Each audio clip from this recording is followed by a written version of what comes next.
उधर डिम्पल राहुल के साथ बैठकर अपनी टेबल नंबर 8 के पास उस संगीत का मजा ले रही थी, लेकिन उसे मालूम नहीं था कि अभी थोड़ी ही देर में उसके मजे को किरकिरा करने के लिए लकी और साक्षी भी यहीं पर पहुंचने वाली थी। जैसे ही लकी का ऑटो सन एंड मून के गेट के बाहर रुका, उसने पैसे दिए और सीधा होटल के अंदर दाखिल होने के लिए आगे बढ़ने लगा। साक्षी, जो कि उसके उतरने के बाद ऑटो से उतरी थी, होटल के दरवाजे को देखते ही उसके पैर लड़खड़ाने लगे थे। लकी, एक बार प्लीज फिर सोच लो।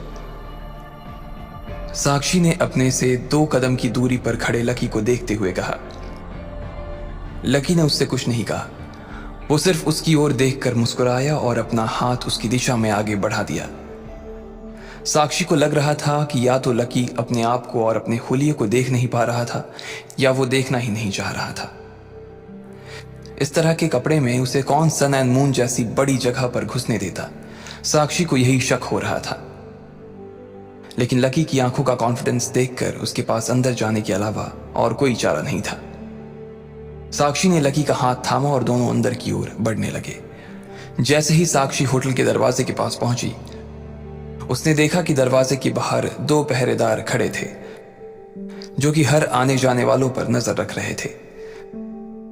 साक्षी ने होटल के बड़े से कांच के दरवाजे के बाहर से ही देखा कि वहां पर एक बड़ा सा झूमर लटका हुआ था, और उस झूमर के नीचे बड़ी बड़ी टेबल पर सब लोग सूट बूट पहने हुए अपने खाने का आनंद ले रहे थे।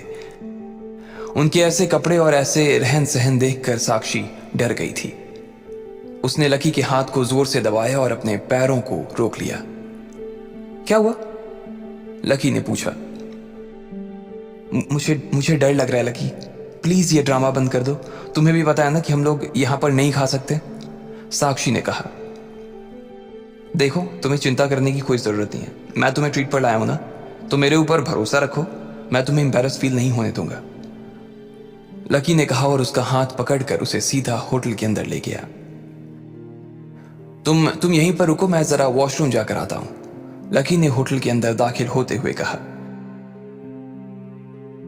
सब लोग उन दोनों की ओर ही घूर कर देख रहे थे। राहुल और डिम्पल, जो कि उनसे काफी दूर बैठे थे, बस उन दोनों की ही नजर इन दोनों के ऊपर नहीं पड़ी थी। वो अपने खाने में इतना खोए हुए थे कि उन्हें इस चीज से कोई लेना ही देना नहीं था कि कौन आ रहा है और कौन जा रहा है। नहीं रुको, मैं भी तुम्हारे साथ चलूंगी, साक्षी ने कहा और लकी के साथ वॉशरूम के लिए निकल गई। जहां साक्षी लेडीज वॉशरूम में घुस चुकी थी, वहीं लकी जेंट्स वॉशरूम में घुस चुका था। थोड़ी देर बाद लकी बाहर आया और वो कॉमन एरिया में लगे वॉश बेसिन में अपना हाथ धोने लगा।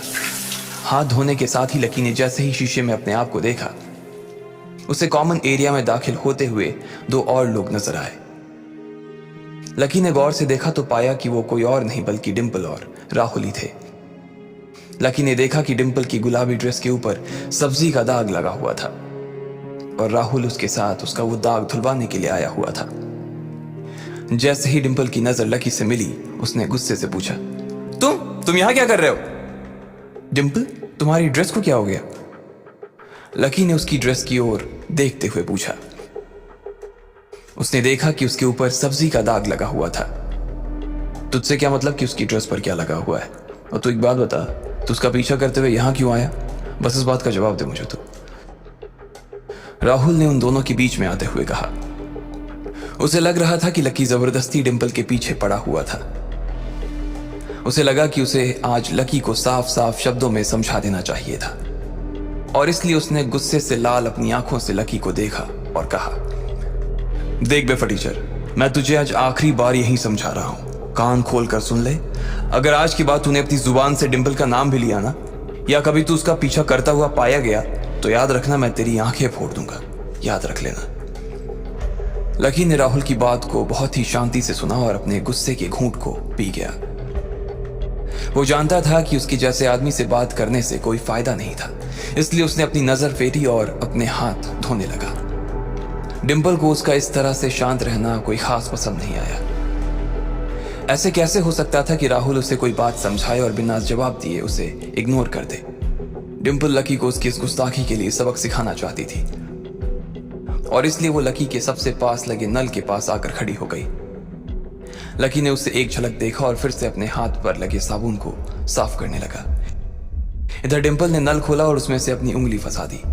इस वजह से नल से आने वाला पानी तेज धार में बहने लगा और वो धार सीधी लकी की ओर बढ़ने लगी। उसने लकी के कपड़ों को जानबूझकर भिंगा दिया और कुछ पानी उसके चेहरे पर भी जा लगा था।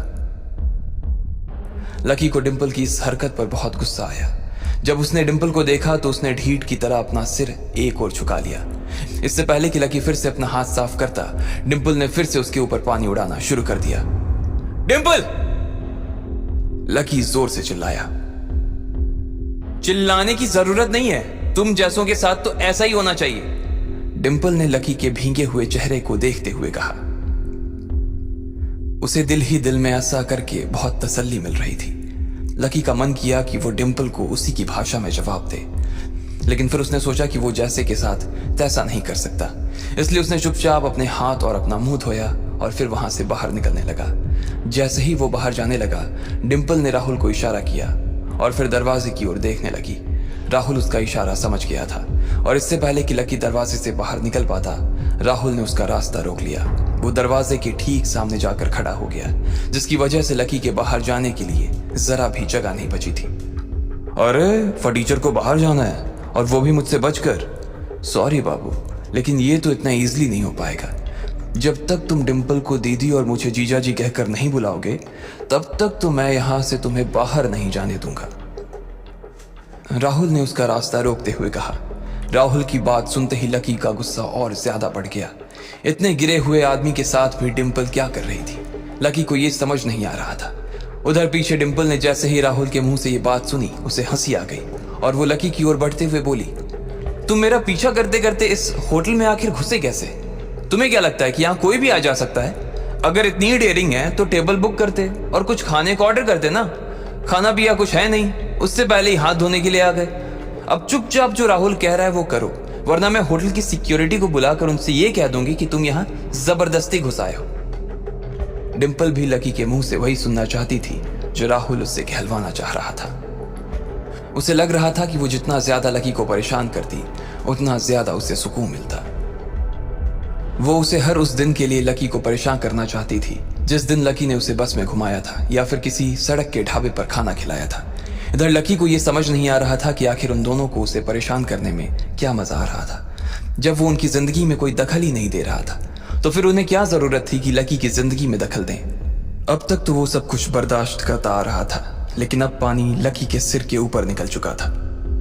वो पहले ही उन लोगों के मुंह नहीं लगना चाहता था, लेकिन अब उसे लग रहा था कि पानी सिर के ऊपर से बिल्कुल निकल चुका था और अब उन दोनों को उन्हीं की भाषा में जवाब देना जरूरी था।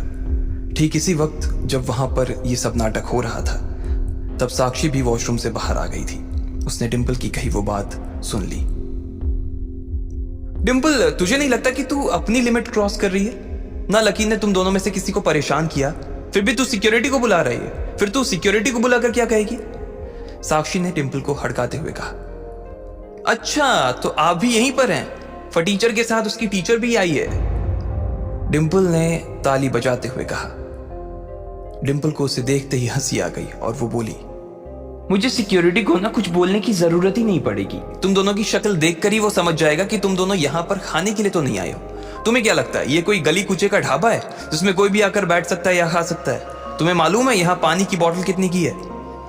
ये सुनते ही साक्षी की जुबान पर जैसे ताले लग गए थे। उसके पास डिंपल को देने के लिए कोई जवाब नहीं था। वैसे भी उसे तो यही लग रहा था कि लकी उसके साथ मजाक कर रहा था या सिर्फ जोश जोश में उसे यहाँ ले आया था। लेकिन डिंपल की ये बात सुनकर तो उसका शक यकीन में ही बदल गया था। वो तो लकी को कहीं और ही ले जाना चाह रही थी, लेकिन लकी ही मानने को राजी नहीं था। उसके बाद जिस तरह से डिंपल और राहुल उसके सामने आकर खड़े थे, उसे तो ऐसा ही लग रहा था कि आग में घी पड़ गया हो।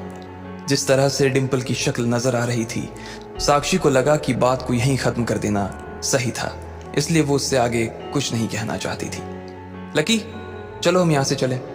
साक्षी ने लकी का हाथ पकड़ा और वो जाने के लिए तैयार हो गई। तुम यहां से जाना चाहती हो? और वो ऐसे ही? लकी ने उसकी ओर शांत नजरों से देखते हुए पूछा। साक्षी देख पा रही थी कि लकी के सामने इतना कुछ हो गया था, लेकिन फिर भी उसे जैसे कोई फर्क ही नहीं पड़ रहा था। साक्षी को लग रहा था कि वो सब जानते हुए भी अनजान बनने की कोशिश कर रहा था और इसलिए वो उसे वहां से जल्दी निकलने के लिए कह रही थी। इससे पहले कि साक्षी उसे खींचकर बाहर ले जाती, डिम्पल और राहुल ने वहीं से बाहर की ओर देखकर चिल्लाना शुरू कर दिया। अरे सारे लोग आओ, इधर आओ, देखो ये सब लोग क्या कर रहे हैं। ये लोग जबरदस्ती इतने बड़े होटल में घुस गए हैं, और वो भी खाना खाने के लिए नहीं बल्कि वॉशरूम यूज करने के लिए। मैनेजर कहाँ है? होटल का मैनेजर, देखिए आपके होटल को लोगों ने सुलभ शौचालय बना दिया है। डिम्पल की आवाज सुनकर बाहर की ओर बैठे सभी लोगों का अटेंशन उसकी ओर चला गया। डिम्पल इसके बाद भी नहीं रुकी और अपनी तीखी सी आवाज में बोली, देखो देखो इन दोनों को, ये सब लोग इतने बड़े होटल में सिर्फ टॉयलेट यूज करने के लिए घुसे आए हैं। इन लोगों ने होटल नहीं सुलभ शौचालय खोला है। इनके टॉयलेट कोई भी सड़क छाप आकर फ्री में यूज कर सकता है, उसे खाना खाने की जरूरत नहीं है। ये तो कितनी अच्छी बात है ना, पूरे देश के होटल्स में यही सिस्टम लागू होना चाहिए। डिम्पल के मुंह में जो कुछ भी आ रहा था वो बिना सोचे बोली जा रही थी। लकी देख रहा था कि वो लड़की पूरी तरह से पागल हो चुकी है और वो और पागल होने वाली थी। राहुल भी उसके पागलपन में शामिल हो गया था और वो बोला, अरे टॉयलेट यूज करना है तो पब्लिक टॉयलेट यूज करो ना, यहां आने की क्या जरूरत है। अब किसे पता ये लोग टॉयलेट ही यूज करने आए थे, हो सकता है टॉयलेट यूज करने के बहाने ये दोनों एक दूसरे के साथ डिम्पल ने कहा।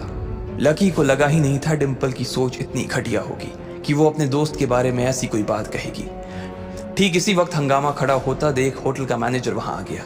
डिम्पल उस वक्त मैनेजर के पास गई और लकी की ओर उंगली दिखाते हुए बोली, मैनेजर जी आप बताओ, ऐसा कोई भी रास्ता चलता आपके होटल के टॉयलेट में घुस आएगा तो आपके होटल की क्या इमेज रह जाएगी। एक मिनट रुकिए, मैनेजर ने कहा और फिर लकी की ओर देखते हुए बोला, आप दोनों यहां कैसे चले आए? हमारे होटल की जितनी भी फैसिलिटीज हैं वो सिर्फ हमारे गेस्ट के लिए हैं। बाहर का कोई भी आदमी ऐसे ही हमारे होटल में बिना बुकिंग किए नहीं आ सकता है। अब इससे पहले कि मुझे सिक्योरिटी को बुलाना पड़े, आप दोनों प्लीज यहां से निकल जाइए। चलो लकी, साक्षी ने लकी के कानों में फुसफुसाते हुए कहा। लकी ने साक्षी की ओर देखा और बोला, नहीं हम कहीं नहीं जाएंगे।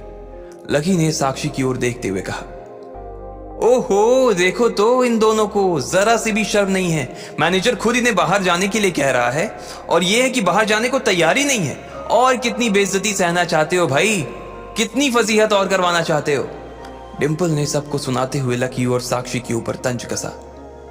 देखिए आप दोनों यहां से चले जाइए वरना मुझे सिक्योरिटी को बुलाना पड़ेगा, मैनेजर ने कहा। लकी ने उसे घूर कर देखते हुए कहा और बोला, ये दोनों आपके गेस्ट हैं और हम नहीं हैं, मैंने भी यहां एक सीट बुक की है, लकी ने कहा और डिम्पल की ओर घूरने लगा। लकी के मुंह से यह सुनते ही साक्षी की आंखें बड़ी हो गई थी। कहीं लकी का दिमाग तो खराब नहीं हो गया था? गुस्से में वो क्या बोल रहा था, उसे समझ तो आ रहा था ना अब आगे क्या होने वाला था। क्या डिम्पल और राहुल मिलकर लकी और साक्षी को बेइज्जत करके बाहर निकलवाते, या फिर लकी उन्हें उनकी ही जुबान में जवाब देकर चुप करवा देता। लकी क्या जवाब देता साक्षी को कि इतने पैसे उसके पास कहां से आए? आपको क्या लगता है क्या होंगे इन सभी सवालों के जवाब? कमेंट बॉक्स में कमेंट करके जरूर बताएं और सभी सवालों के जवाब जानने के लिए सुनते रहिए लखपति, सिर्फ पॉकेट एफएम पर।